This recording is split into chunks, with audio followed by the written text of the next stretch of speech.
Et what's up la mercerie.biz, c'est ton pote DJ Kawan, l'homme aux 4 lettres. Aujourd'hui, je suis avec l'homme aux 3 lettres. J'ai nommé DJ LBR. Comment ça va? Ça va bien. Tranquille? Tranquillement, je suis posé. Merci de nous recevoir ici, dans ce qu'on appellera la cave studio. C'est rare. C'est rare. C'est rare. Voilà. La dernière fois qu'on était Welcome. dans une cave, c'était avec Kutibi. Hein? Maintenant, ça s'est bien passé? bah écoute, plutôt bien. J'invite d'ailleurs les gens qui regardent cette vidéo à regarder celle de Kutibi aussi. Bah voilà. Mais avant ça, de regarder jusqu'au bout la nôtre. Exactement. Il va y avoir des choses formidables. la nôtre qui va commencer tout de suite. Voilà. Donc généralement, de façon totalement incorrecte, je demande à l'invité de se présenter. Donc pourrais-tu te présenter s'il te plaît? Je suis DJ LBR, disco jockey. Voilà, je fais des disques, de temps en temps de la musique, des soirées, des émissions de radio, des remixes et le ménage de temps en temps, les courses, le midi, le soir et la cuisine. J'aime beaucoup la salade et les carottes. D'accord. Comme ça, moi, on sait tout de ma vie privée. Quand on pense DJ LBR, qu'est-ce qu'on pense? On pense push 'em up, aller vite et toutes ces conneries. Et c'est vrai. Et c'est vrai. C'est vrai, je peux rien y faire. Comment t'es tombé dans les parties break?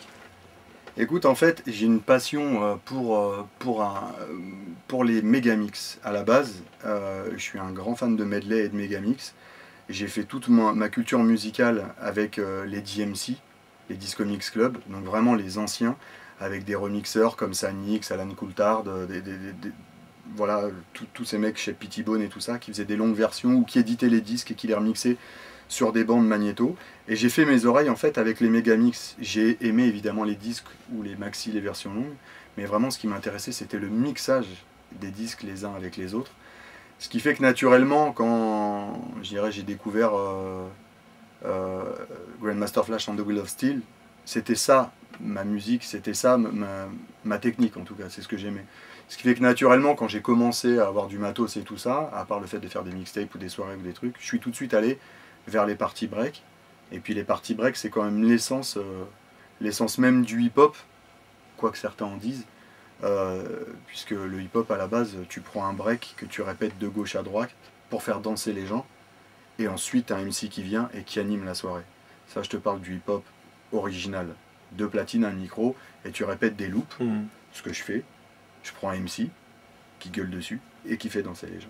Voilà, donc en fait on ne recrée que, je dirais, la recette originale du hip-hop, avec évidemment des évolutions et des choses un peu différentes au fur et à mesure. T'es le premier DJ français à avoir fait des parties break? Ouais, je pense vraiment, ouais, pour le coup, ouais, j'ai fait sur Back to the Beat, je suis allé, ça c'était le premier vraiment Back to the Beat. Après j'ai fait le show que j'ai mis sur votre site. Exactement. Un petit clin d'œil. On invite les gens à aller sur le site. Le forum et donc le spécial topic DJ LBR. Voilà, et j'ai fait le show de façon en plus over artisanale.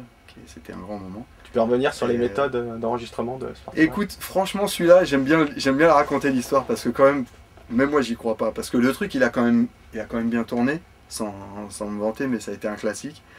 J'avais la cappella sur le vinyle maxi d'Adinotti et j'avais de l'autre côté mon S1000 qui tournait, le sampler Akai avec toutes les loops. J'avais donc fait sur la séquence de l'Atari tous les déclenchements de loop par rapport à la cappella sur le vinyle, n'ayant pas de multipiste, n'ayant pas de thune et machin.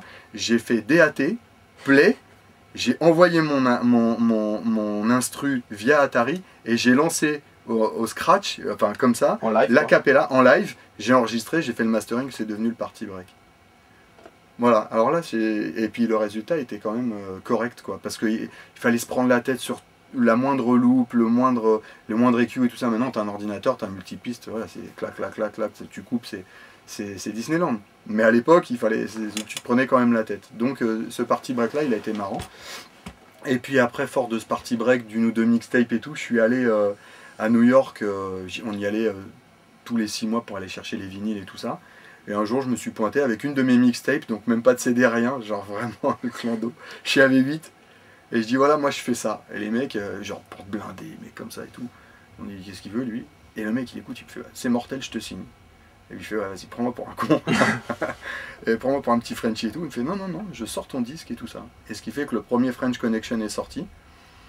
qui d'ailleurs au passage, si vous l'entendez, il y a un phasing dans le party break, puisque sur le sampler Akai, il n'y avait pas le cohérence en on, ce qui fait qu'en fait tout le disque est en hors phase. Si tu le joues en mono, tu l'entends pas. Voilà, c'est un disque en hors phase, c'était une erreur. Et ils l'ont pas vu au mastering, et ça a été fait comme ça. Et ce même jour, je rencontre Big Ali, et je lui dis viens en France et tout, viens, on va rigoler et tout. Et je pense que c'est le premier américain, ouais, je suis méchant, mais premier américain intelligent qui s'est dit ouais, je vais venir, moi je viens et je défonce tout en France. Je lui dis ouais, elle vient, et on a pris un billet, après on s'est vu, et vous connaissez un peu la suite. On le connaît un peu, maxi, mais on va en parler quand même. Voilà, ouais. Et non, c'est bien parce qu'en fait, j'avais posé plein de questions et tu viens déjà d'évoquer plein de points. On rappelle la date de la signature chez AV8. C'est en 98, je crois, c'est ça. C'est ça, exact. Mais j'ai pas la culture des dates ou des machins. Voilà, on s'est pointé. Sincèrement, je me suis pointé juste avec, voilà, avec tout l'espoir que j'avais et c'est tout. Enfin, je me suis pointé, quoi, c'est tout. J'ai pris mon avion, je leur ai filé la cassette. Après, je leur ai envoyé mes DAT, on prenait USPS, enfin bref, c'était tout le bordel. Mais c'était un peu inespéré quand même. Voilà, il y avait donc le patron d'AV8, Marc Petricogne, il y avait Van Elden qui était derrière, Armand Van Elden, enfin c'est pas n'importe qui non plus. Les mecs, genre, c'était pas commission d'écoute, c'était à la cool, mais genre on écoute, on voit ce que tu donnes et tout. Et d'un coup, il y a putain, ce French guy, il est en train de tout niquer de l'autre côté. Et nous, on a. Et à l'époque, il y avait quand même Sisla enfin Crooklyn et compagnie. Vraiment respect, parce que c'est vraiment des tueurs. Et moi, voilà. Et ça arrivait qu'on te refuse un party break? Chez AV8, jamais. Jamais? Jamais. Après, il y a des trucs, voilà, on les mettait plus en phase B, tout ça, parce qu'il n'y a pas eu non plus. Enfin, tu vois, il n'y a pas eu que des classiques. Hein. Il y a eu aussi des. Parce que dans les party break, il y a deux choses. Il y a le classique, c'est-à-dire le party break qui s'auto-suffit à lui-même. Il n'y en a pas beaucoup dans le monde des party break. Il y a Be Faithful, il y a peut-être celui que j'ai fait, le Pearl Jam, le Real Party que moi j'ai fait, évidemment beaucoup de Fat Man Scoop, le DJ Cool I Got This Feeling, quelques trucs de Dougie Fresh. Mais après c'est des DJ Tools. Et ça c'est important pour les DJ de faire la différence, parce que dans les années 2005, quand ça a explosé, les mecs jouaient derrière les party break les uns derrière les autres. Or, je n'ai jamais fait ça pour ça. Jamais. J'ai toujours fait un party break pour prendre une partie du disque ou de lancer un disque qui des fois était un peu mou, de lancer avec des MC, avec une bonne boucle et ensuite d'enchaîner sur le disque original. Je n'ai jamais fait un party break pour qu'on le joue dans son intégralité, ce qui n'a pas de sens. C'est des DJ tools. Si on est DJ, c'est pas prendre une partie. On te l'a un peu reproché ça, finalement. Mais en fait, on m'a reproché quelque chose qui n'existait pas. C'est qu'on m'a reproché de jouer que des party break en soirée. Et le connard qui dit ça, c'est qu'il n'est jamais venu me voir en soirée. Donc celui-là, je l'emmerde, déjà d'une, regarde-moi bien. Et ça n'existe pas. J'ai utilisé mes party break comme des DJ tools. Et ce qu'on m'a reproché, c'est de ne jouer que ça. Mais on m'a reproché quelque chose qui n'existait pas. Puisque quand tu vas dans mes soirées, tu es venu.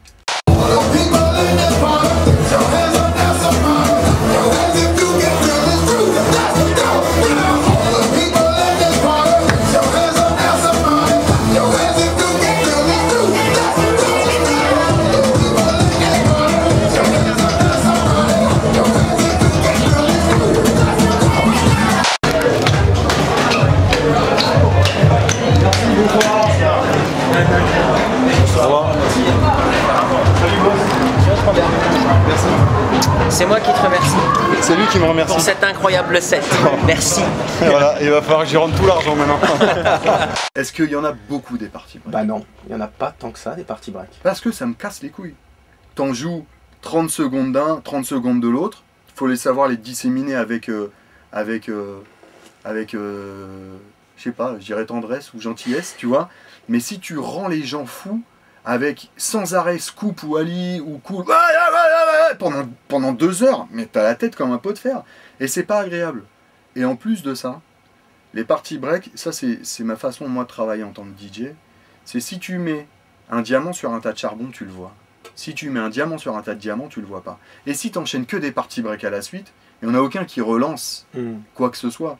C'est juste une série de mecs qui hurlent comme des ânes à dire push 'em up, let's go et tout. Je veux dire, à la fin, t'as des crampes au bras, tu vois, si tu suis le truc. Donc c'est pas logique.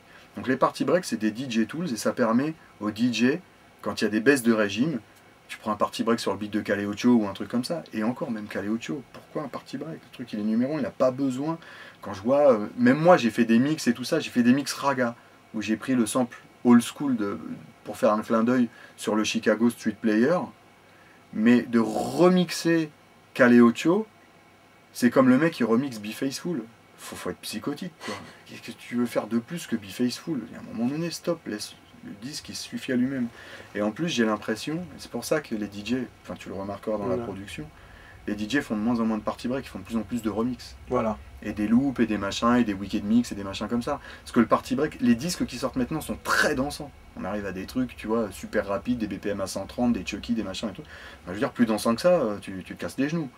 Alors que moi, quand je les ai faits, on était sur du Notorious, du Gangstar, des trucs comme ça, avec des BPM à 90, avec des beats incroyables, mais des voix un petit peu chiantes des fois.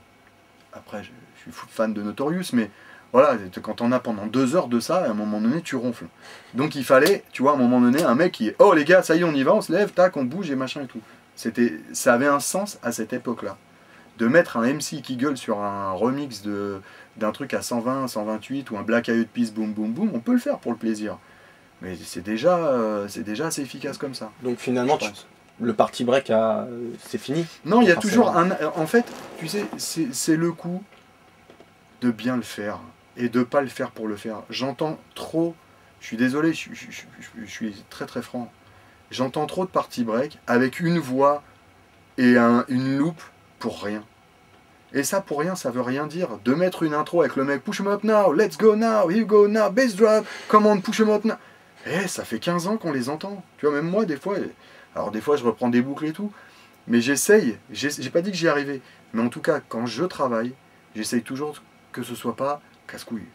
Et que ce soit léger, que ce soit light, qu'il y ait une boucle qui passe. Une fois que la boucle, elle est passée, bon voilà, on t'emmène sur le titre et tu continues à danser et tout ça, quoi. Et justement, l'évolution des party break, est-ce que tu penses que le Serato y est aussi un peu pour beaucoup? Je pense parce que le Serato, tu peux faire les boucles, tu peux découper tes MP3. Je pense que tous les DJ, maintenant, ont des outils qui leur permettent de s'exprimer totalement librement, de façon complète et artistique. Moi, quand je faisais un party break, je payais, je vais te parler en euros, 100 € pour me faire un blend, c'est la matrice même, pour tester mes disques en soirée. Je sais pas si tu vois, quoi. On pouvait pas découper, on avait un vinyle. Alors évidemment, moi j'étais le roi du monde, j'avais mes vinyles à V8, je me mettais mes boucles en face B, je me mettais mes jingles, je faisais mes disques, tu vois. Donc ça a commencé sur Back to the Beat, donc je m'amusais, je faisais mes trucs, j'ai eu de la chance. Mais pour les 99% des DJ, les mecs, tu peux pas. Maintenant, Serato, je veux dire, t'as une idée. Moi, avant les soirées, je descends toujours au studio pour préparer un peu. Voilà, s'il y a un son qui m'a tapé dans l'oreille la semaine, peut-être je vais le breaker un peu différemment, avoir une intro, prendre la meilleure partie et tout. Je refais mon edit, j'ai dans ma clé USB, je le mets sur l'ordi. 2 heures après, il est sur le dance floor. C'est magnifique. Avant, je faisais un break, je l'envoyais aux États-Unis, ça mettait 2 jours.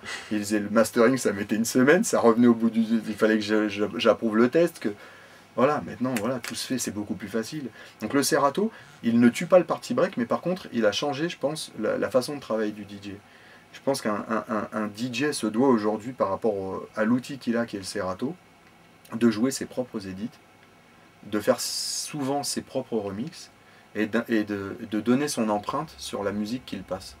Parce que de jouer passivement la musique des autres et tout ça, c'est très très bien, c'est le rôle premier du DJ, de tenir sa piste et tout, mais avec les outils qui sont offerts maintenant au DJ, il est important que le DJ devienne producteur et mette vraiment de son âme dans son set. Et d'avoir des loops à lui, d'avoir des remixes qui ne sont qu'à lui. Bah, quand tu veux entendre ces remixes-là, bah, tu vas le voir en live. On voit beaucoup de vinyles autour de nous. Ouais. T'achètes toujours des vinyles? On parle du Serato, donc ça va avec. Ouais, bien sûr. En fait, j'ai fait DJ pour m'acheter des disques. À la base, je suis toujours un vinyle junkie. J'adore les vinyles, donc je collectionne. J'ai quelques disques. Et voilà, c'est ma passion. Donc en fait, je me disais comment je peux faire pour pouvoir m'acheter des disques. J'avais pas une thune. Et le but, c'était de faire des soirées, des booms, comme on disait à l'époque, des mariages, des trucs comme ça. Tout ce qui pouvait rapporter 150, 200, 300 francs pour pouvoir aller après acheter des disques dans les magasins. Et voilà, maintenant en acheter, il y en a de moins en moins. Donc moi, je suis toujours... je suis très très fidèle, donc je vais voir souvent Patrick chez Urban, c'est important d'y aller. c'est important parce qu'il reste quelques vinyles, mais il n'en manque plus beaucoup. Et il y a de moins en moins de choix. Voilà, donc moi je suis sur internet, voilà, j'ai mon eBay à côté de la télé, et je tape disco, rap, funk, hip-hop, promo, machin, tac tac, et je cherche et je me fais plaisir en achetant des trucs quoi. Dès que je trouve. Et t'achètes des MP3 aussi? Peu. Peu. Donc c'est vraiment la matière, l'objet qui te... C'est l'objet, je trouve que de dématérialiser la musique comme ils le font sur les MP3, j'ai aucun affectif avec un MP3. J'avais encore une discussion avec quelqu'un de Def Jam lundi.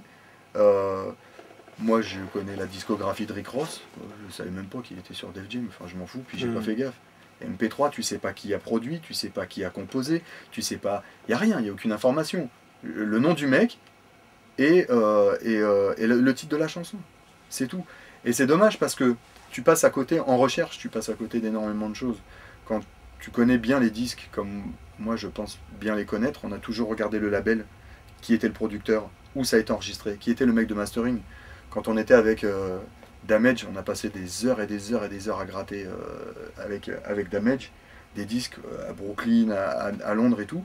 On se mettait chacun une rangée et on sortait tout ce qu'on connaissait. Tiens, tel producteur et tout ça. On a découvert des pièces de folie. On connaissait pas les disques, mais on connaissait les producteurs où ça avait été enregistré, tout ça. Ça nous donnait des informations et tout ça.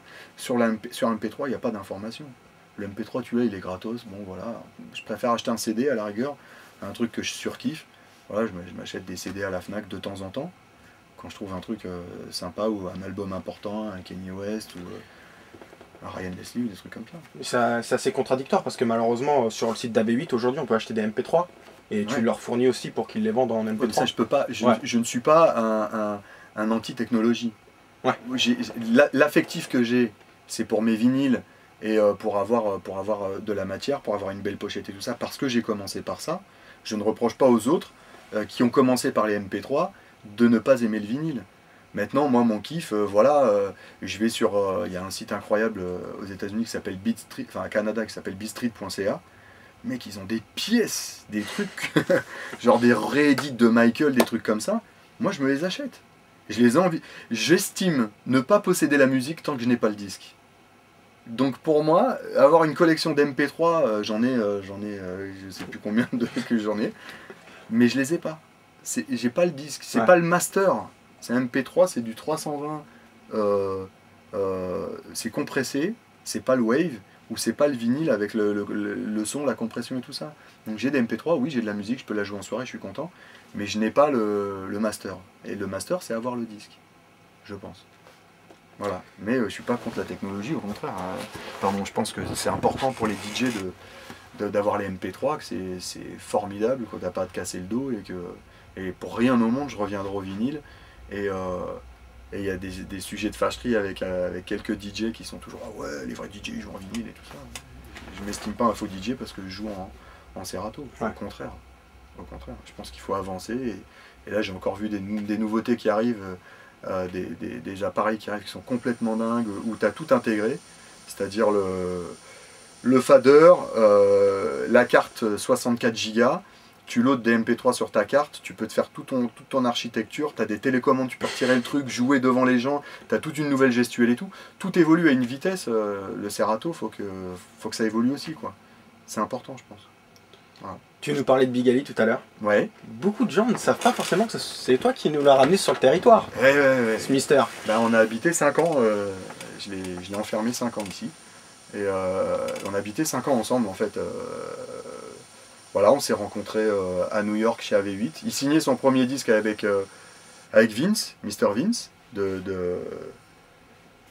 son crew de DJ, Vinyl Squad. Voilà, je cherchais le nom, désolé. Et puis après, il est venu en France pendant 6 mois, on faisait toutes les saisons d'été ensemble et tout ça. Et on a travaillé 5-6 ans ensemble, quoi. On a même fait un album qu'on n'a jamais sorti, on a fait des parties break et on s'est bien marré, quoi. Et pourquoi vous travaillez plus ensemble alors? Qu'est-ce qui s'est passé? On veut tout savoir. Vous ne saurez pas, mais il y a des sauces internes, mais ça reste mon poteau. On s'est parlé il y a 2 semaines, pendant 3 heures au téléphone. Et tu sais, des fois dans la vie, il y a des choses qui font qu'on se sépare. Moi, j'étais très très dur sur certains trucs de business, de ma faute. Lui était certainement des fois trop généreux sur plein de trucs et j'avais pas les mêmes, la même vision artistique des choses par rapport à ce qu'il faisait. Après voilà, moi il m'a voilà, des galères, il en a eu, j'en ai eu, ça nous a séparés un petit peu. Il y a des gens qui ont fait en sorte qu'on se sépare aussi, des gros enculés, et qui se reconnaîtront. Et voilà, après, nos chemins, on s'est jamais séparés véritablement. Je pense que c'était bien pour lui qu'il fasse son album et qu'il ait la carrière qu'il a. Parce qu'à un moment donné, il faut aussi qu'il s'émancipe. Parce que moi, je suis quelqu'un de très laborieux, donc je suis très chiant. Et c'est aussi un défaut que j'ai, c'est que voilà, je suis très chiant, très carré, ultra loyal. Voilà, faut pas que ça sorte du cadre. Ne fais pas des featuring partout, ne fais pas ci, sois avare de tes voix, lourde pas tes voix et tout ça. Il voyait une façon différente de le faire, il a fait ce qu'il avait à faire, et là on s'est parlé il n'y a pas longtemps sur des projets et tout ça. Et voilà, donc il n'y a pas de séparation, il y a juste... on peut chacun un morceau DJ Elbert featuring Vigali. Il n'y a aucun problème là-dessus, on s'en est parlé, on n'est pas fâché. C'est ça qui est important. C'est surtout qu'il n'y ait pas de fâcherie et tout ça. Après, comme tout groupe, il y a un moment donné, faut que chacun fasse son truc. Si tu veux, il est venu. Le problème qu'il y a, c'est qu'il arrive en France. Je suis entre guillemets DJ LBR, les bains, machin, Superfly, la radio, le truc, WH et tout. Bon, lui, il est que Bigali, micro, machin et tout. Il y a un moment donné, le mec, c'est normal qu'il dise bon, au début, je démarre, je ferme ma gueule. Puis à un moment donné, il monte. Moi je comprends pas, tu vois, je me dis bon il monte, vas-y reste tranquille, on est tous les deux, on est cool et tout. Puis à un moment il me dit ouais mais moi je veux la part du gâteau, je veux briller et tout. T'as pas besoin, on est tous les deux, ça marche bien comme ça. Et à un moment donné je pense que c'est important qu'il s'émancipe, qu'il fasse son truc, qu'il explose comme il a explosé, que moi je reste là où je suis, et on se retrouve après tous les deux à un niveau qui sera complètement equal, enfin égal, et d'un coup je pense que ça peut amener des choses, et artistiquement il a vachement évolué. Tu vois, son album, il a quand même trouvé des idées incroyables, il a trouvé des concepts et tout. Il a fait des soirées avec M.I.C., avec Snake, avec tous les DJ, parce que des fois il tourne tout seul, il est en featuring et tout. Ça lui a donné énormément de maturité artistique et c'est vachement intéressant maintenant qu'on se reparle et qu'on se dit, bon, qu'est-ce que t'as comme idée, quoi? Tu vois, parce que les breaks, tu vois, à un moment donné, on les faisait, c'était l'usine, quoi. On sortait 5 parties break par jour, quoi. C'était facile. Tu vois, c'était facile. Voilà, donc non, il n'y a pas d'animosité, il n'y a pas d'engueulade. Et voilà quoi, on a parlé de trucs, voilà, ça viendra quand il aura le temps, quand moi je pourrai aussi, voilà, tu sais, ça se retrouve à un moment donné. T'évoquais la notion de groupe tout à l'heure, on va parler du double H. Ouais. Qu'en est-il du double H? Parce que moi j'ai grandi avec ça, écoute, ça me faisait rêver, maintenant il y a le plus double rien. H, non, je pense que pareil, chacun a fait son chemin. Le double H, moi je l'ai toujours dans mon cœur, déjà parce que c'est cut. Et East, c'est East qui a inventé le mot pour dire hip-hop, il disait toujours double H dans ses raps. C'est venu de là. On a créé ça ensemble, je pense que vous connaissez tous l'histoire qui a été répétée 1000 fois, voilà, Cut East, Abdel et moi au départ, vraiment, après Dynasty, Cut-TB, Mousse, Pawn, Damage, Crazy B, je crois que j'ai oublié personne, faut pas que j'oublie parce que sinon il y aura un scandale. Et voilà, et on était tous liés, on l'est toujours, j'ai énormément d'amitié pour Cut. Voilà, on est toujours potes, très très potes avec Cut. Le double H, l'autre fois je lui évoquais, je disais tiens ce serait marrant que chacun de son côté refasse un morceau. Voilà, on récupère chacun un CD, on refait un album double H, genre 10 ans après, WhatsApp quoi. Et alors c'est marrant. Ouais, Cut me disait ouais pourquoi pas, bon lui il a pas envie de se casser la tête à tout gérer parce qu'à un moment donné c'était quand même lui, il est un peu la charnière ouais, le fédérateur quoi, disons qu'il gérait parce qu'il avait sa société et tout ça, moi j'ai jamais voulu monter de boîte et compagnie, ça m'intéressait pas, et donc comme il était un peu plus businessman, tu vois, voilà, il voulait faire le business, tu vois. Maintenant il s'occupe de ses soirées et tout, mais je veux dire, quand on discute tous entre eux, et Cut-TB, j'ai oublié. Exact. Désolé Cut-TB. Et je savais qu'il en manquait un. Je veux tous les citer, sinon ça va pas. Et voilà, et avec Dynasty, tout ça, on se parle, on est toujours... pareil, je pense qu'il n'y a pas d'animosité. Après, il y a toujours des... Tu sais, c'est comme une famille. Tu vois, une famille, c'est soudé. Tu vois, après, je pense que chacun qui me regarde dans cette interview a une famille, je vous le souhaite tous. Et tu sais comment ça se passe à un repas de famille, quoi. Tu vois, il y a toujours un oncle ou il y a un cousin qui va te sortir une vieille merde. Et t'as toujours une embrouille avec le mec de... Voilà. Et là, c'était qui l'oncle alors, du coup? Écoute, l'oncle, il n'y a pas eu d'embrouille, il y a eu des... Je pense que honnêtement, par rapport au double H, de toute façon, c'est... je vais parler pour mon cas. Vas-y. Je ne parlerai pas pour le cas des autres. Chacun fait... On ira les voir. Vous irez les voir.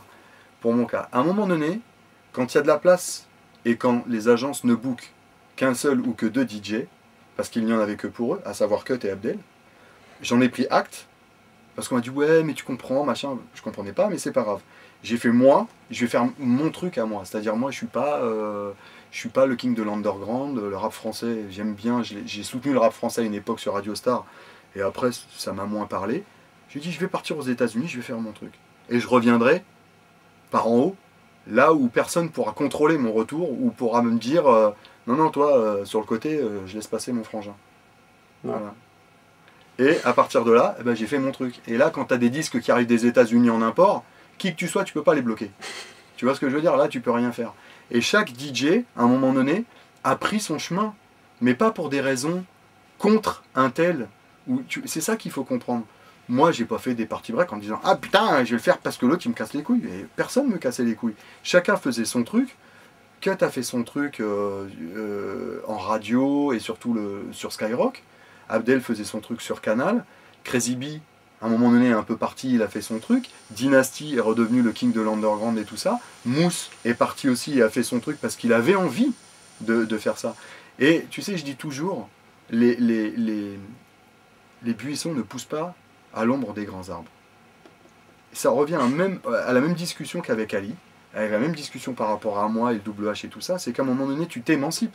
Mais c'est pas quelque chose de négatif, c'est quelque chose de beau, tu mûris. Je veux dire, t'as 20 ans, et à un moment donné, il va commencer à falloir penser à quitter tes parents pour aller faire ta vie. Dans un groupe de musique, dans toutes les choses de la vie, c'est un peu une loi universelle. Tu t'émancipes et tu vis ta vie. Après, il y a des groupes qui font que tu mûris. On s'est super protégé dans le double H. En face, on avait des DJ, on avait d'autres crews qui essayaient de gratter le truc. Bon, nous, on était juste, et j'ai oublié Pone aussi. Non, tu l'as dit. Je l'ai dit, Pone. Ouais. Et on était juste les meilleurs. Parce que quand je pense à meilleur, je pense toujours à Pone, parce que le mec, juste en scratch, c'était juste la torgnole interplanétaire. Il n'y avait pas un DJ qui pouvait broncher devant lui, et devant Dynasty, tu vois ce que je veux dire? Devant Crazy B, pardon. Et Dynasty, ouais, et aussi et Dynasty, parce que le cheval de Troie, c'est lui qui l'a inventé aussi. Hein. Et pareil, Dynasty pour la old school. Tu vois, il n'y a personne qui pouvait broncher devant Dynasty. Qu'est-ce que tu peux dire devant Dynasty? Moi, je peux rien dire, c'est sûr. Tu sors, voilà. Au même titre que personne ne pouvait broncher devant moi par rapport au party break. Ceux qui aimaient, c'était bien, et ceux qui étaient pur hip-hop, sac à dos, machin, tout ça, ils me détestaient, mais ils savaient pourquoi. Tu vois? Et en même temps, dans le double H, tous les fans, c'est marrant, moi j'ai fait... En fait, on était chacun, l'original double H, chacun était parrain d'un des nouveaux membres. Ouais. Moi, c'est Damage, qui est mon inverse. Tu vois ce que quand tu vois son projet Jazz Liberator, c'est quand même strictly pure hip-hop, mind, machin et tout ça. Et tous les mecs qui kiffent Jazz Liberator me surhaïssent. Et pourtant, avec Damage, on est potes depuis plus de 20 ans. Et on a écouté les mêmes musiques et tout ça. Donc c'est ça qui était marrant, c'est cette pluralité. Et je pense qu'on a eu la chance d'avoir à cette époque les meilleurs DJ dans chaque discipline. Cut pour le street, Abdel pour la R&B, Mousse pour tout ce qui était scratch et avec une rapidité à l'époque, parce que vraiment il allait très vite, donc c'était une exécution du scratch très vite. Pone avec cette espèce de dextérité qu'il avait, Crazy B, bon on le cite plus, tu vois, alors, champion du monde a pu pouvoir porter ses médailles. Voilà, Damage avec des mix, quand tu écoutes les mixtapes de Damage, c'est juste, c'est un morceau de 45 minutes, quoi. Tu sais pas quand ça change, il a une finesse. Voilà, c'était ça le double H, ça l'est toujours. Et après, on peut demander à qui que ce soit, je pense qu'il n'y a personne qui dirait... et tu vois, je peux citer aussi que Tibi avec ses productions. Enfin, le mec, il était à des années-lumière de nous en prod, quoi. Le mec, il avait déjà fait tant de disques que... Mais c'était bien, parce que c'était complémentaire. Il avait envie d'une voix ou d'une relance un peu pushy, machin, LBR, tiens, qu'est-ce que t'en penses, naninana, un super scratch, Pone, tiens, vas-y, fais ça. Tiens, Abdel, tu ne mettrais pas dans une soirée R&B, qu'est-ce que t'en penses, que tu me le joues sur Sky, mais... Il y avait quand même une certaine synergie entre nous tous. Bon, et après, tu grandis, tu as envie aussi de faire ton truc de ton côté, de t'affirmer. Bon, tu le fais. On reste dans la case nostalgie, ouais, etc. Non, mais y a aucun... tu m'entends. Ouais, je comprends, bien sûr. Dans le passé, on va dire. Ouais. J'aime pas le passé, moi. Hein. C'est un truc... On parlera du futur juste après. Ouais. Mais est-ce qu'on peut parler un peu de petites anecdotes pour les petits jeunes comme moi qui regardent la vidéo? Des petits trucs croustillants, je sais pas, des anecdotes à 2 francs. Et écoute, les meilleurs... J'ai pas de trucs croustillants, soirée ou des trucs entre DJ. Il n'y a jamais rien eu parce qu'il y avait vraiment, il y a vraiment eu une entraide et je dirais que jusqu'à la mort, le double H restera uni comme les 5 doigts de la main, même si on était 9. À l'extérieur, on sera toujours unis et je permettrai jamais qui que ce soit de... C'est pas, je réponds à ta question très longuement, mais je permettrai jamais qui que ce soit à critiquer aucun membre du double H. Après, nous, en interne, on a nos sauces, nos histoires à nous. Il n'y a jamais eu véritablement, sincèrement, il n'y a jamais eu d'embrouille. Après, je peux raconter, les anecdotes, il y en a, les bons souvenirs de DJ, sur la nostalgie, parce que c'est souvent par rapport aux soirées.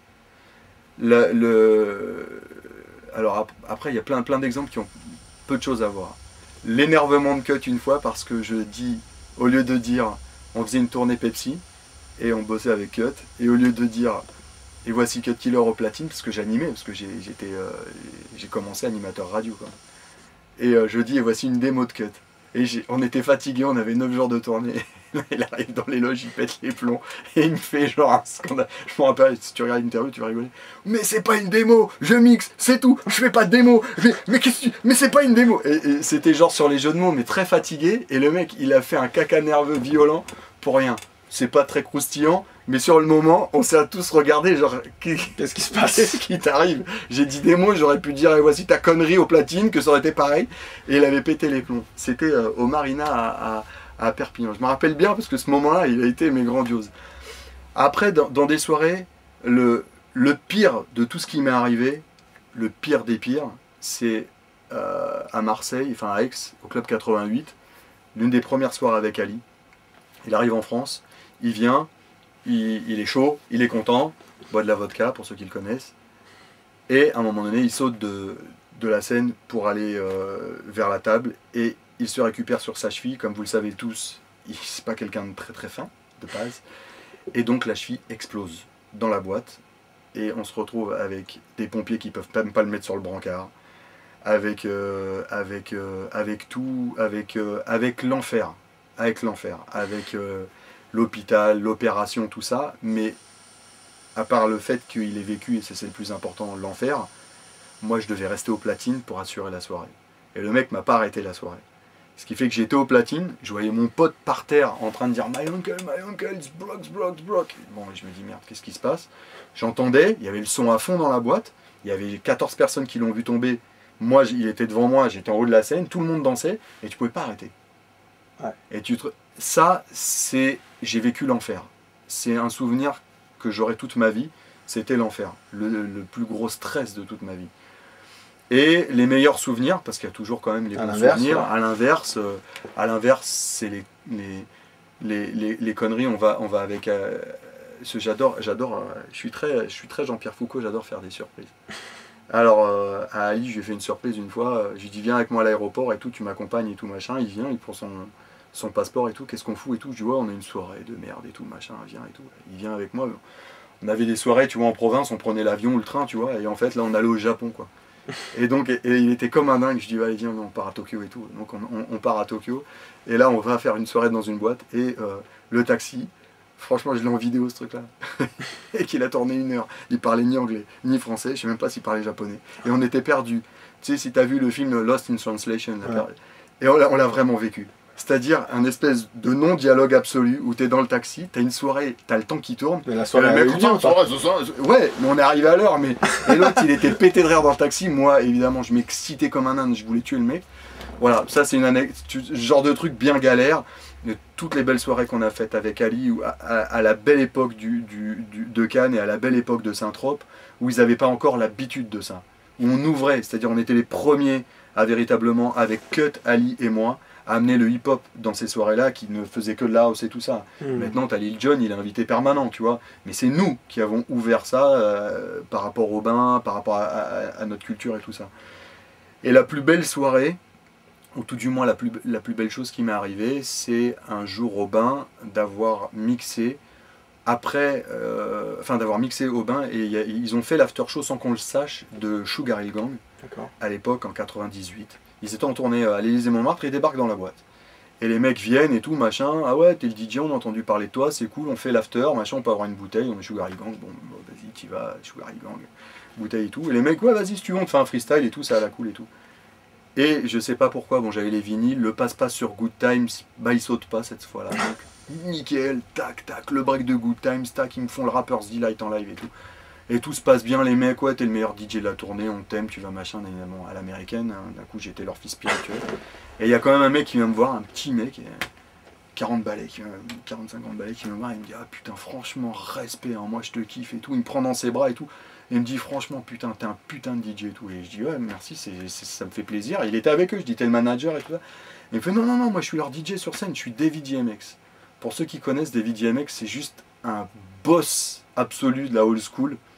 Et ce soir-là, je raconte ça non pas par vanité, mais ce soir-là, moi j'ai bouclé la boucle. C'est-à-dire que ce soir-là, j'ai été reconnu par mes pairs. C'est la seule chose qui m'importe. Après, tout ce qui pouvait arriver derrière, c'est que du gras. C'est ce soir-là, et quand Kool Herc, DJ Kool Herc qui est venu à Paris, comme on est connecté avec la Zulu Nation et tout ça, machin et tout, il est venu à Paris et il m'a nommé, Grand Mixer Dynasty, Killa Cut Killer et Grand Wizard DJ LBR. Pour certains DJ ou pour certaines personnes, ça veut rien dire. Pour moi, quand j'avais 10 ans et que je regardais ces mecs en vidéo et tout ça, je n'avais même pas le rêve de les toucher un jour ou de les voir en vrai un jour, juste de les voir sur scène. Et un jour, ces mecs-là, ils viennent, ils te serrent la main, ils te prennent dans leurs bras et ils te disent franchement respect parce que il y a eu un passage de relais et tu continues à passer le relais. C'est tout ce que je demandais. Moi, le jour où j'ai assez je message de Grandmaster Flash, j'aurais jamais cru que j'allais rencontrer MLML ou des trucs comme ça. Ouais. Voilà, ça c'est les beaux souvenirs et c'est ce que je souhaite à tous les DJ qui nous regardent. C'est un jour, si vous kiffez, je vois il y a plein de DJ sur le site qui kiffent. David Guetta par exemple, c'est vraiment quelqu'un en ce moment, tu vois, c'est mon poteau, on a bossé 15-20 ans au bain, tu vois. Mais je souhaite par exemple qu'un jeune gamin, je vois ça parce que j'ai organisé le showcase pour David pour la sortie de l'album et il y avait un gamin qui avait un iPhone et qui lui montrait, il était marqué tu es mon idole. Je trouvais ça tellement magnifique, tu vois, quand moi j'ai été fan de Dynasty, la première fois que je l'ai vu, tu vois, Virgin Megastore en 87, j'étais tout liquide, quoi, tu vois, genre c'est Dynasty. Et quand des fois je vois des mecs qui viennent me voir, ils font c'est LBR. Je suis gêné et en même temps je comprends ce qu'ils ont pu vivre parce que moi je l'ai vécu par rapport à d'autres et j'ai un infini respect par rapport à ça, quoi. Un infini respect par rapport à mes pairs et donc par rapport à ces soirées, à tous ces moments comme tu dis croustillants et tout ça où t'as Quincy Jones qui est venu, je lui ai serré la main, je l'ai remercié pour sa musique. Herbie Hancock, j'ai fait danser Herbie Hancock, j'ai fait danser Guru, Prince qui m'a envoyé son attaché de presse en me disant je veux entendre mon titre et j'ai fait répondre à son attaché de presse, le jour où il les pressera en vinyle je les jouerai. Tu vois, parce qu'à un moment donné, il pressait plus les vinyles, j'étais énervé parce que je suis fan de Prince.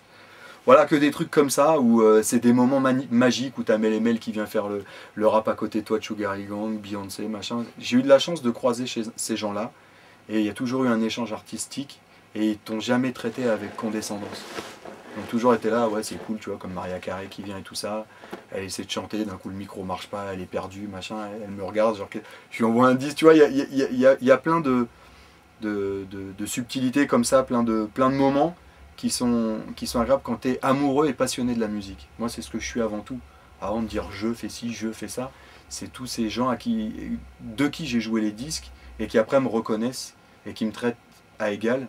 Ça me fait super plaisir parce que ces gens-là me font rêver et à chaque fois qu'ils sortent un nouveau disque, je parle de Maria Carey, le remix d'Obsession, c'est juste une tuerie absolue sur le dance floor. Donc tous ces gens-là, voilà, merci à chaque fois, merci, et je ne me mets pas moi en avant, je m'en fous. Un DJ joue la musique des autres et un peu de sa musique. Faut toujours recadrer. Tu parlais de passage de relais. Ouais. Il y a la jeune génération qui pousse derrière comme ça. Ouais, ils poussent fort. Hein. Qu'est-ce que t'en penses un peu, tout ça qui arrive? Venez. On t'attend. Non, sincèrement, écoute, j'ai toujours dit un truc, j'arrêterai le jour où je me sentirai le Patrick Topalov du hip-hop. D'accord. Voilà.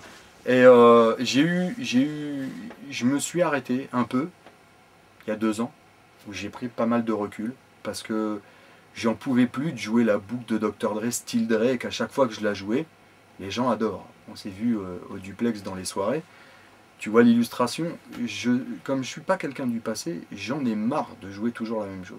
Donc je joue toujours le futur et tout ça. Si j'arrive toujours à être à la page, Il y a des trucs que j'aborde plus facilement, les trucs R&B, tu vois, les Ryan Leslie, les remixes d'Obsession, tout ce qui est Black Eyed Peas, le up-tempo et tout ça, pour moi, c'est ma culture. Ils samplent des trucs d'808, des trucs 808, de l'électro-hip-hop, c'est la culture Bambata, c'est la mienne de culture.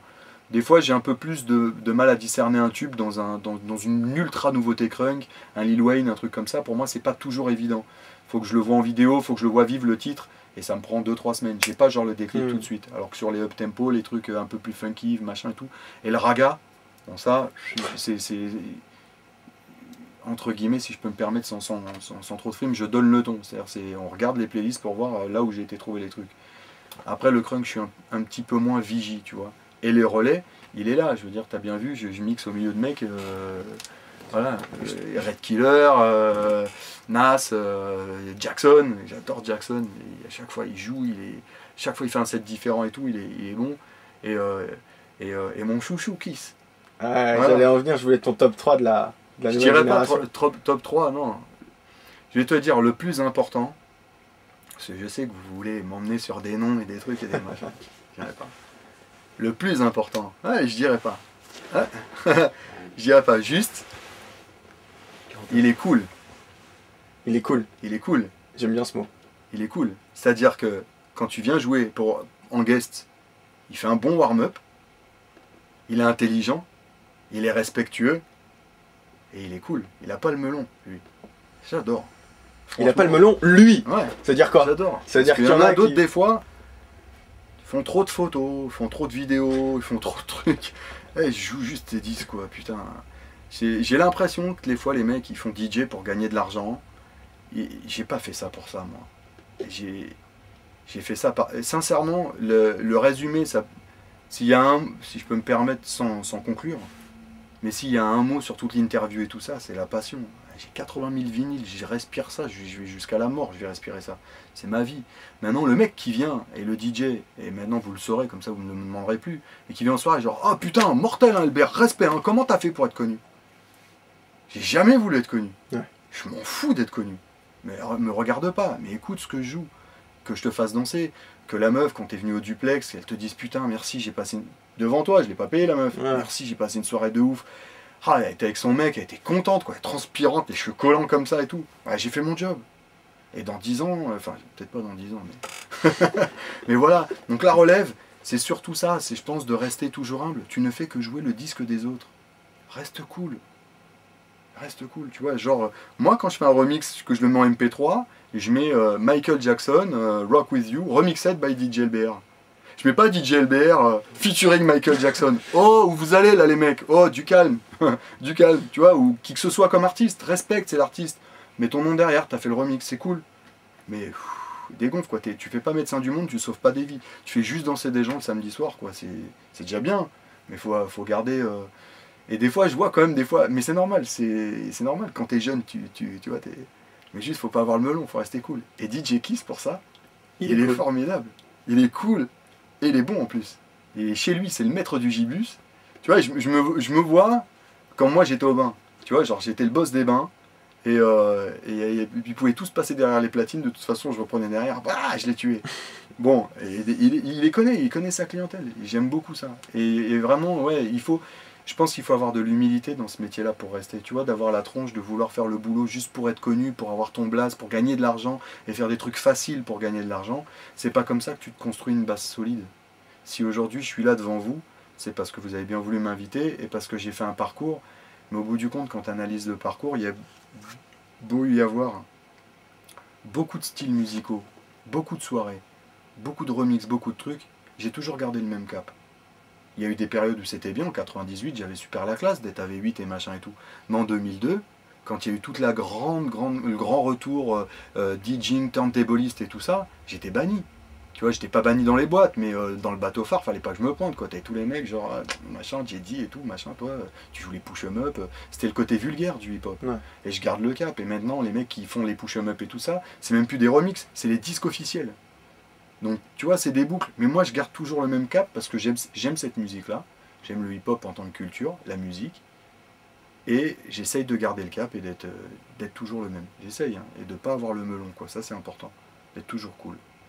Après, des fois, bon... Ouais, une petite vodka, je peux dire bon, ouais, c'est bon, stop les photos, je vais draguer une meuf moi. Voilà quoi, mais non, il faut rester cool. On a parlé du party break, des soirées, du doublage, on a parlé de beaucoup de C'est choses ce qu'il déjà. veut, hein. Alors Et je voudrais parler d'un côté, d'un autre côté de ta personnalité, pardon. Et tout simplement celle de compositeur-producteur. ouais, j'ai fait ça, je m'y suis mis aussi. Je m'y suis mis en toute humilité.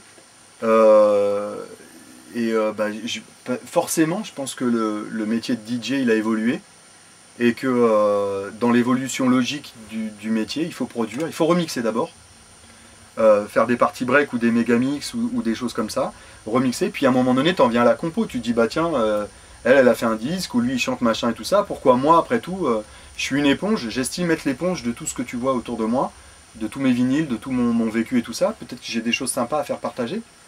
Donc t'en viens à la compo. Moi j'ai eu de la chance à Abdel, on avait trouvé un plan pour avoir un sampler en 97, un truc comme ça. Donc on bossait avec Cut et Abdel sur un vieux S1000. On s'est fait ça pendant quelques années, puis après une 02R, table de mixage et tout ça. Et maintenant je pense que le boulot et le travail pardon, d'un DJ, c'est aussi de produire au moins ses remixes et éventuellement quelques titres. Mais de savoir doser, ne pas jouer tu vois, que son album tout le long de la soirée. Tu vois, je pense qu'il y a 3-4 DJ au monde qui peuvent le faire. Genre Guetta, Bob Sinclair, Solveig, c'est plutôt d'ailleurs des DJ de house. Les DJ hip-hop sont un peu plus menottés du fait de la construction même de la musique. C'est moins facile de voyager qu'avec un DJ house. Il peut voyager entre les dubs, les boucles et tout ça. Et voilà, et c'est la suite logique, je pense que chaque DJ doit passer par Soundforge, machin, après Acid Pro, il découpe, il fait ses loops, Ableton Live, Pro Tools, et puis après tout doucement il prend ses kicks, ses machins, il compresse, et il fait des morceaux, il fait des loops, des beats, et tout doucement ça évolue. Après, il y a des gens qui sont talentueux pour être DJ, et qui sont pas talentueux pour être producteur. C'est pas le même métier. J'estime que c'est pas du tout le même métier. Il faut toucher aux deux, pour avoir un minimum de base d'un côté ou de l'autre. Maintenant, c'est pas le même métier du tout.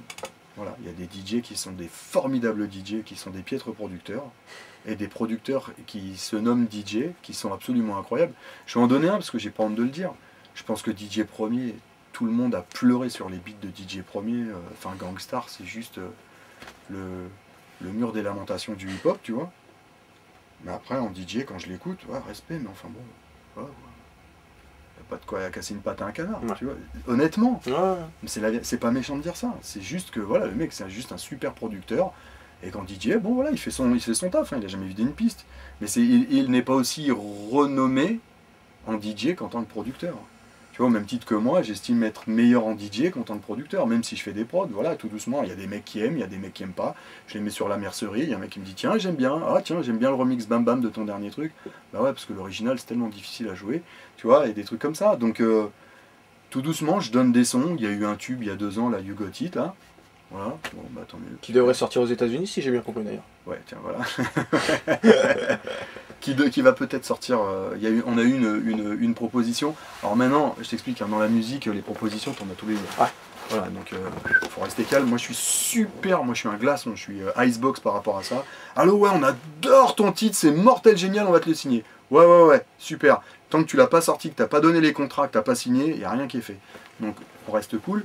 Maintenant, on parle de, en effet, reprendre le beat, de garder le refrain, de peut-être changer le featuring, de voir avec la maison de disques là-bas et de refaire une... pour parler. Voilà, tu sais, ça se construit, après c'est très long. Et les Américains sont, tu vois, ils t'aiment tout de suite maintenant, mais quand ils rentrent à New York, ils savent même plus qui t'ont rencontré, tu vois. C'est le problème américain de base. Donc c'est un peu comme ça, tu vois. Donc, mais oui, en effet, ça devrait sortir. Il y a beaucoup de trucs sur AV8. J'ai annoncé aussi sur la mercerie qu'il devrait y avoir un album qui devrait arriver fin septembre. J'attends un peu plus longtemps parce que j'ai des sons qui arrivent tout doucement et je construis par rapport à ça. Je veux surtout pas tomber dans l'électro et ce que tout le monde fait en ce moment, l'espèce de hip house qui arrive et tout ça, parce que ça... c'est pas ta cam. C'est pas ça. J'adore ça, j'en joue, parce que t'es venu en soirée, j'en joue. Maintenant, je vais être gentil, j'aime pas prendre des conseils, mais pour une fois, je vais en donner un. C'est un phénomène de mode. Rentre dans la mode et tu vas te péter la gueule dans 2 ans. Voilà, c'est le seul truc.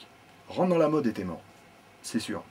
Donc, il faut garder le cap. Moi, j'ai analysé, j'ai regardé, j'ai essayé de comprendre. je ne rentrerai pas à fond dans le... Tu vois, c'est comme si il y a 2 ans, je faisais de la tectonique, tu vois. Ouais. Là, aujourd'hui, je serais sur un arbre au bois de Boulogne en train d'être pendu et tu vois, et d'avoir la langue bleue, tu vois.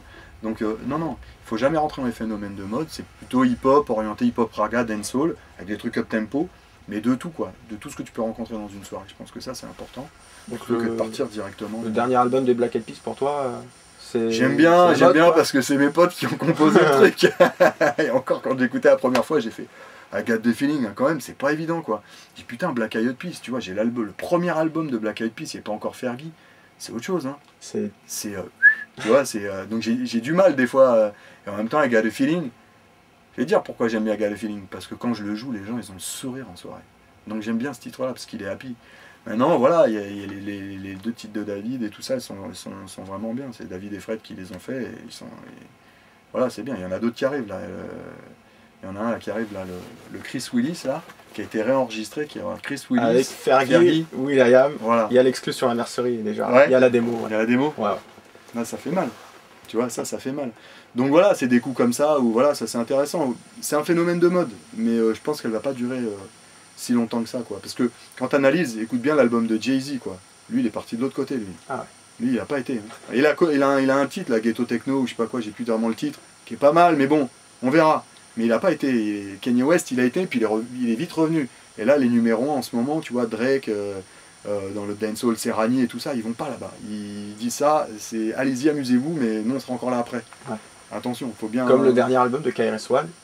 Par exemple. Qui nous fait un joli morceau sur l'autotune, qui détruit l'autotune. Le boss, bien sûr. Moi, je l'utilise l'autotune, et je l'utilise dans les titres. Par exemple, il est dans You Drive Me Crazy. Déjà, parce que je sais pas chanter, et que c'est moi qui chante le refrain. Ah. Pour me marrer. Donc je l'ai fait, et comme je sais pas chanter, il fallait l'autotune, sinon c'est mort. Bah, je t'arrache les tympans, quoi, tu vois. Et j'adore, j'ai toujours aimé, depuis toujours, les effets de voix.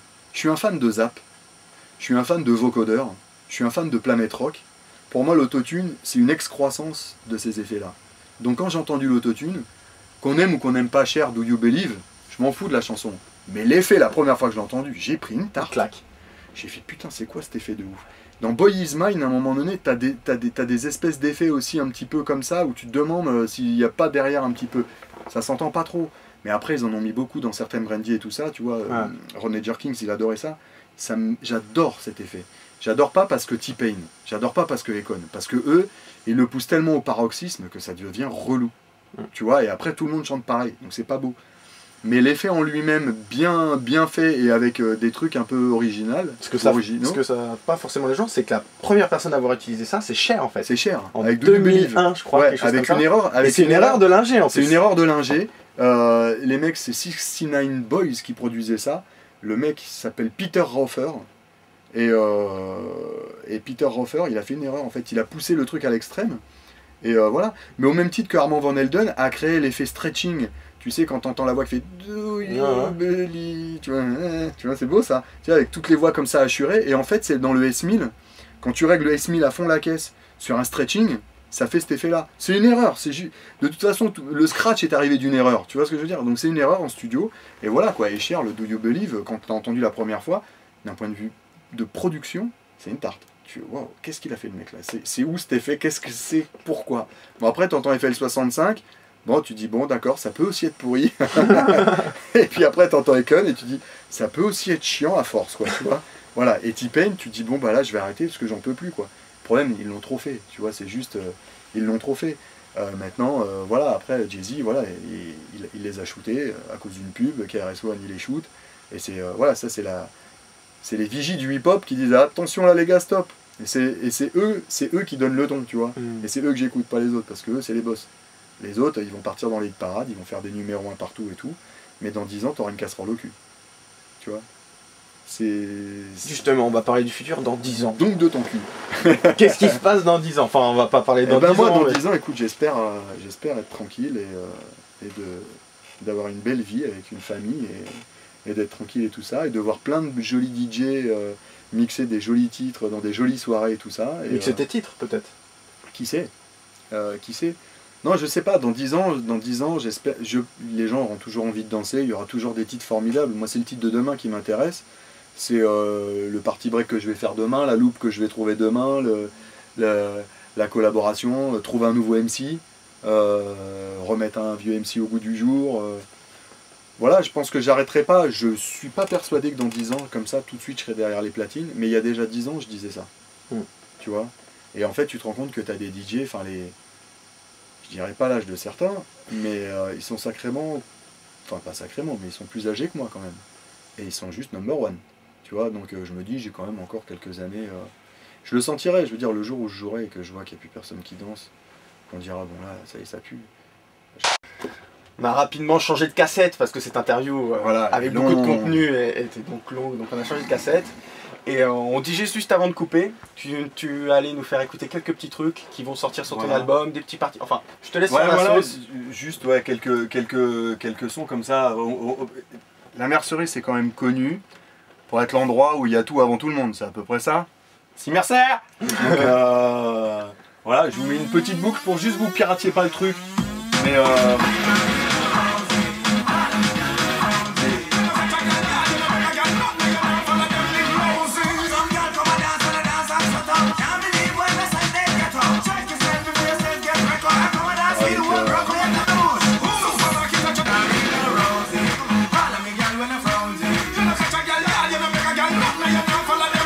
ça c'est un des morceaux qui sera sûrement sur ton album. Voilà, qui va arriver sur l'album rapidement.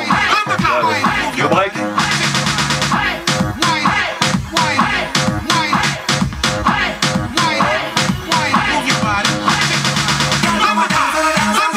Voilà, ça c'est les trucs. Après le Casey Jockey, le nouveau.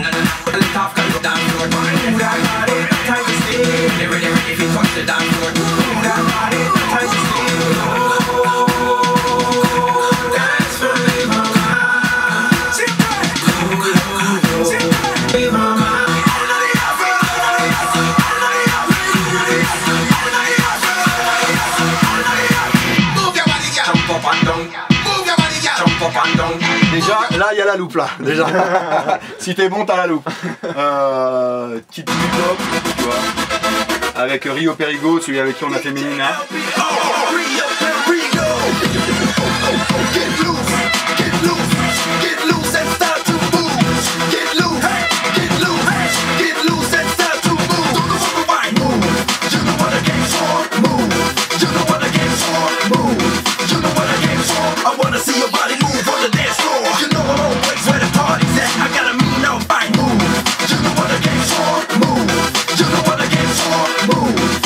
Avec la touch LBR qui arrive.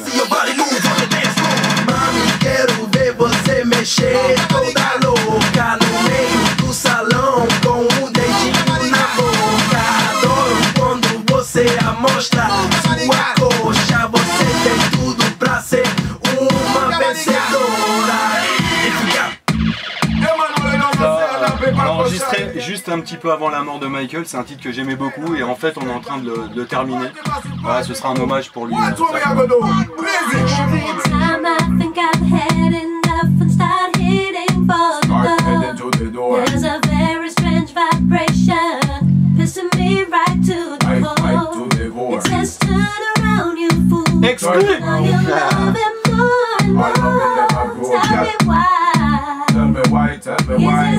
C'est la démo, hein, c'est la démo.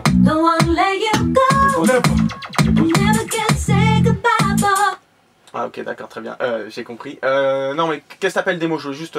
Bah démo, c'est on n'a pas encore fait le mix, on n'a pas encore... voilà, il y a des synthés qui vont arriver, c'est le voilà. T'as le beat. Et après, on réécoute, on travaille dessus. C'est pas forcément mixé. C'est pas mixé, c'est vraiment le rough quoi. Voilà, ouais, c'est vraiment ça.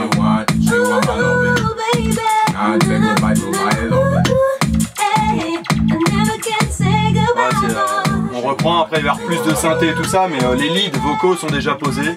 Ça permet de voir la vibe et avec quoi tu peux jouer, tu vois. The amount of tears she don't cry, but she's the one get a blind. Fi work it out, no time we did try, but the loving is so good, not tell no lie. That's the thing she can't deny. Voilà. Question qui fâche, ouais. Mais question que je pose. Ouais. Tu travailles tout seul sur les morceaux ou ouais. Des fois tu... Moi, oui. Ouais. Ouais. Bon, bah nickel. Voilà, j'ai fait You Got It avec Sandy, This Party et tout ça, mais à chaque fois c'est marqué produit par Sandy V et DJ LBR. Mais tout ce que je te fais écouter là, je suis seul au monde. Véritablement. Des fois c'est même difficile parce que c'est bien aussi de travailler avec quelqu'un et d'avoir de la vibe avec quelqu'un d'autre. Mais voilà, ça c'est un morceau là que je vais vous faire écouter avec China et Nappy Paco. Pareil que je vais lancer dans pas longtemps et celui-là il est pour ainsi dire fini. I just wanna dance. I just wanna dance. I just wanna dance. I just wanna dance. I just wanna dance. I just wanna dance. I just wanna dance. I just wanna dance. I just wanna I just wanna Let's be no say from me every time in a run down man, you don't know what man, some of them want it till them try get a chance. Girl, tell me what you want to do. I just wanna dance. Why nobody wanna do it all night? I don't want competition, but you win the fight when you play so. Voilà, ça arrive là, c'est les choses qui arrivent en ce moment, toujours pareil avec un break sonné.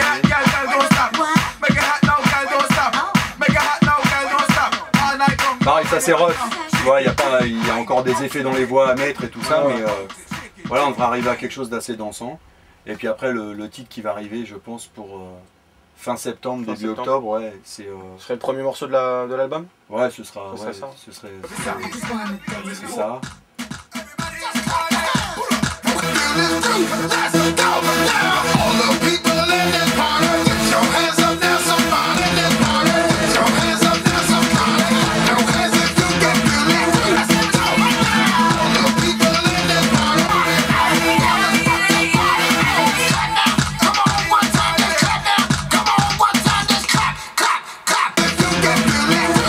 Y'a pas de loup.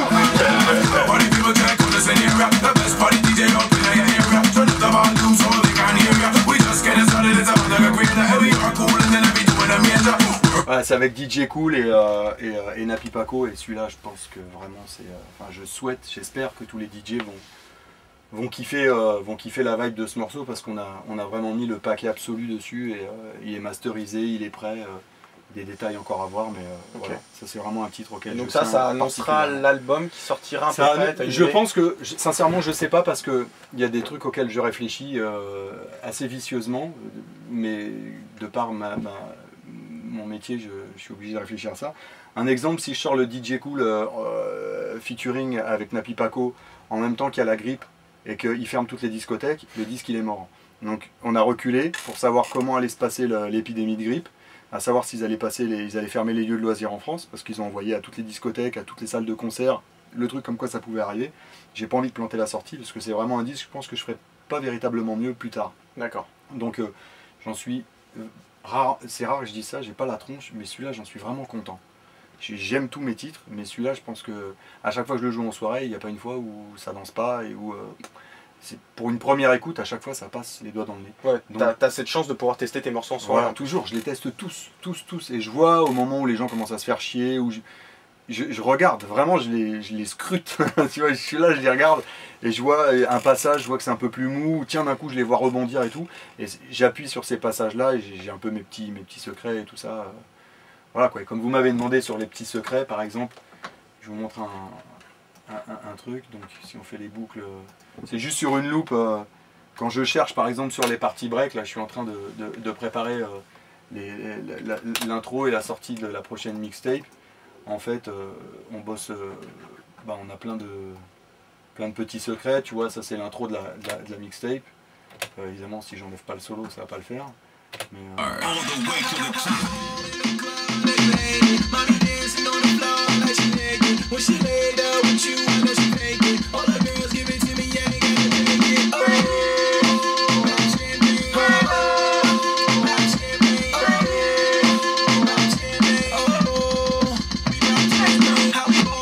tu vois, etc.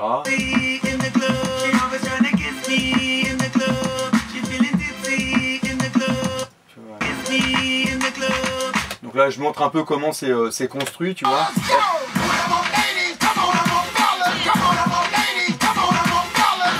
Donc là tu as le beat de Nelly avec les voix de Haïdou remix. En fait ce qu'on voit à l'écran c'est tout simplement le séquenceur voilà, digital. C'est le séquenceur digital avec les séquences. Et quand des fois je suis en carafe, et là DJ qui aime les parties break, tu vois, tu as une loupe. Et moi je vais dans ma banque et je fais play.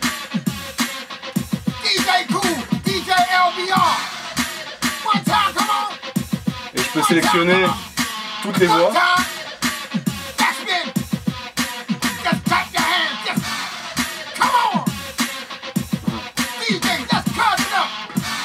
Et en fait, j'ai les sessions de... Voilà, j'ai les sessions de DJ Cool, de Fatman Scoop. Big Ali, c'est même plus des sessions, c'est... il pourrait faire 14 albums sans lui, tu vois. Et en fait, voilà, j'ai les acapellas, et j'ai les acapellas de tout le monde. Alors évidemment, ne venez pas sur la mercerie, ça tourne de ce côté-là aussi. Ne venez pas sur la mercerie me demander les acapellas. Parce que si je les ai, c'est parce qu'ils m'ont toujours fait confiance et que je les ai jamais, jamais, jamais, et je ne les lâcherai jamais parce que c'est des sessions qu'on a entre nous. C'est vraiment une relation de confiance qu'on a avec Fatman Scoop, DJ Cool et même Ali. J'ai jamais donné un acap d'Ali. Quand on me demande, je dis tu demandes à Ali. Et c'est par respect des collaborations qu'on fait ensemble. Et c'est justement parce qu'ils savent que je fais ça, ou tout du moins que je les donne pas, qu'ils me les donnent. Bah ouais, parce qu'ils savent, parce que tu te doutes bien là, quand tu vois ça, tu te dis bon, il y a de quoi faire tous les parties break de la terre et tout ça. C'est là, c'est un peu, je suis un peu taquin hein, quand je fais ça là. Je suis un peu chier. Mais bon. Voilà, c'est juste, c'est une relation de confiance qu'il y a, et quand tu as des acapellas, quand tu as des chanteurs qui viennent, qui t'aident ou machin et tout ça, ils te disent voilà, tu gardes la cape pour toi, j'ai des trucs de Benny Man, j'ai les guitares, un beau moment, tu me demandais un beau moment, ici est venu dans le studio une fois Nile Rodgers, le guitariste de Chic, et il m'a rejoué 20 minutes de toutes les guitares de Chic, et il m'a dit vas-y, c'est en acap, vas-y, prends-les, fais ce que tu veux avec. Voilà. Mais il m'a pas dit prends-les, mets-les sur le net et tout ça. Tu vois ce que je veux dire? Mais il aurait dû comme ça. Il aurait dû me le dire, ça aurait arrangé tellement de monde. Tout ce que vous avez entendu en tout cas, c'est ce qui va arriver voilà, sur les dance floors, ce que je mets sur la mercerie. Là le dernier c'est You Drive Me Crazy. J'ai un retour sympathique des DJ et j'ai un super bon retour des meufs. Bah, tant mieux. Voilà, donc je suis content. Et j'ai un retour sympathique des DJ sur le Bam Bam Remix. Ouais, c'était plus pour faire danser les filles pendant toute la période estivale. C'est pour ça que je l'ai lâché sur Zisher et donc sur la mercerie. Et voilà, donc là on attend de savoir un peu comment ça va se passer la rentrée en termes de business avec les clubs et tout ça, si ça reste ouvert ou pas, on sait jamais. Tu vois. Pour ceux qui veulent télécharger, acheter du LBR... Il n'y en a pas, il n'y a rien en vente. Sur le site d'AV8. Sur le site d'AV8 c'est les parties break. Les morceaux, ah si, ils ont mis You Drive Me Crazy, je crois, ils ont mis... Ah si, ils ont mis en fait, ouais, si, ils y sont dessus. Bah vous pouvez aller sur av8.com. Voilà, c'est pour les DJ en dessous de la vidéo. Merci beaucoup. Ouais, sur av8, je suis pas trop mercantile comme ça, puisque je fais les liens en fait. Voilà ce que je fais. Je donne sur mercerie.biz le 128 quand c'est des choses chaudes, parce que j'ai pas envie que ça parasite les singles. Exemple, le remix que j'ai fait de Guetta, je le mets en 128, j'ai pas envie que ça foute la merde avec le nouveau single. C'est une question de respect ça. Et je suis pas un pirateur dingue. Après je mets du 192. Si vous êtes DJ, pro, machin et tout, c'est votre boulot et tout ça. Et si vous kiffez les mix, merci beaucoup. Vous pouvez aller sur av8.com, ils sont en 320 et tout ça. Et de temps en temps je lâche les trucs, genre le You Drive, Bam Bam et machin et trucs comme ça. Je donne aussi à la mercerie parce que c'est normal de soutenir et de faire un truc. La mercerie.biz, rubrique audio et spécial topic DJ LBR. Voilà. Et puis des fois je crée un forum, vous le requalifiez tout ça, parce que je sais pas comment ça marche, moi j'envoie les trucs.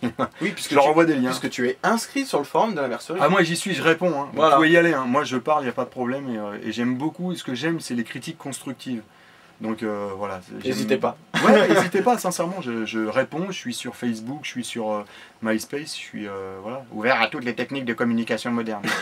et voilà, et sur les filles qui regardent l'interview aussi, vous pouvez toujours... On rappelle l'adresse de ton MySpace. Bertrand, B-R-T-R-A-N-D-R-O-S-S. Voilà. Ça c'est pour Facebook. C'est pour Facebook.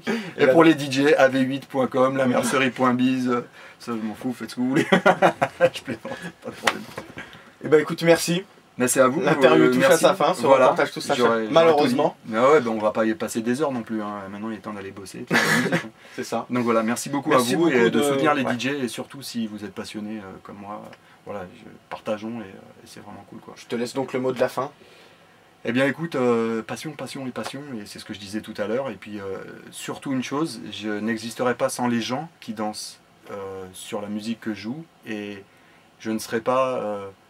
en toute humilité, le fournisseur officiel de certains DJ sans tous les DJ qui me regardent. Et ça, je vous le dois à tous. Et mon talent ne peut s'exprimer qu'à travers vous. Donc merci beaucoup de me soutenir et de jouer mes titres. Et sachez que je mets tout mon cœur dans les parties break et surtout tout mon cœur dans les nouveautés, quoi. Et c'est vraiment ça, il faut se tourner vers l'avenir. Ce qu'il y a eu avant, c'est bien, mais ce qui est demain, c'est tellement mieux que... Voilà. Merci beaucoup à tous. Voilà. C'était DJ Kawan en direct il était là aussi, hein, du studio de DJ LBR. Et je dis pas encore derrière qui y avait tout ça, parce qu'apparemment il veut rester genre dans l'anonymat avec des petites lunettes carrées, tout ça, tout le temps, mais le site porte son nom. Mais le patron était là, le boss était là. Merci beaucoup. Ciao, merci. Ciao.